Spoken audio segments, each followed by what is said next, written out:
Hi everyone.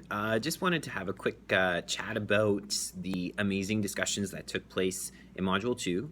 Specifically, I want to look at the numeracy and mathematics within center play and how those can work together and not compete and just meld together seamlessly.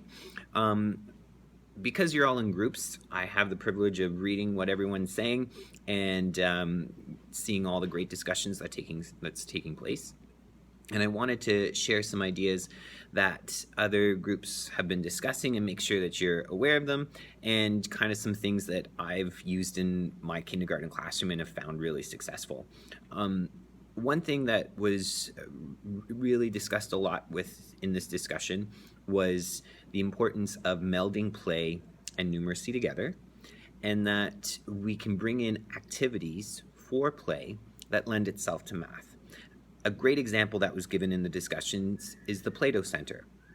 The Play-Doh Center is a great fine motor activity, and it's out often, if not throughout the entire year, because students love it, and there's a lot of great learning that can take place with it. And one of the ways that one of the participants said she brings in activities is a number mat with the Play-Doh Center that's out there. And I think that's great. I think we have to bring in some intentional activities that help foster some math learning, but that we remember it's there for a choice so the student can go to it when they're ready. And so I have a mat here that I use in my kindergarten classroom. So here's the number 3, and it has a 10 frame, it has the word, and it has a tree there. And when I set up, or the ECE sets up one of us, whenever we set up our Play-Doh Center and we're introducing an activity like this, it's a choice. And we set up the Play-Doh Center with these mats available. And then when a student decides to use it, and they're using the Play-Doh to create the number 3, to show 3 in a 10 frame, to add apples, oranges, or something to the tree to show 3 in the tree in terms of a picture. And they take a picture of it and document it, or we take a video. Then in my consolidation time at the end of center time, when I do the 3 stars and a wish, this would be a great star where I discuss with the students and the student explains what they did, whoever did this work. This is a great way to bring it to other students' attention, to encourage others to give it a try.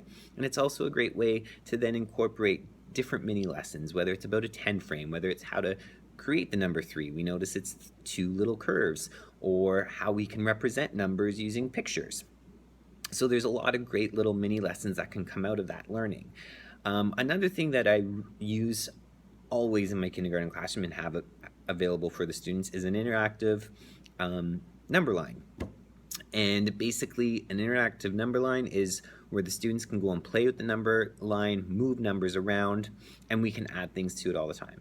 So I have 2 examples here of a number line that I use. One is just our numbers here and I have a strip of Velcro on my counter or something where these numbers have a Velcro on the back and they can stick on and students can move it around and play with the numbers that way. Another example I have is a piece of string with clips on it, with clothespin clips, where I can add numbers that way and students can move the numbers around.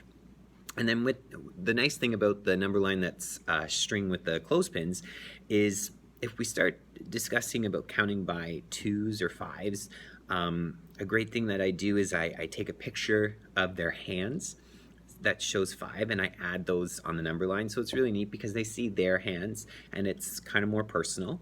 And if we're counting by 2s, I take pictures of their eyes and I print them out and I put them on the number line so that they can see that it's something that's meaningful to them, and it's a neat way to start learning to count by 2. So this number line with the string can change all the time depending on where the learning's going. So I just wanted to share those few ideas. Again, great discussions. I wish I could respond to every one of you, but I wanted to bring forth these few ideas and some things that were being chatted about. So thanks so much and have a great day.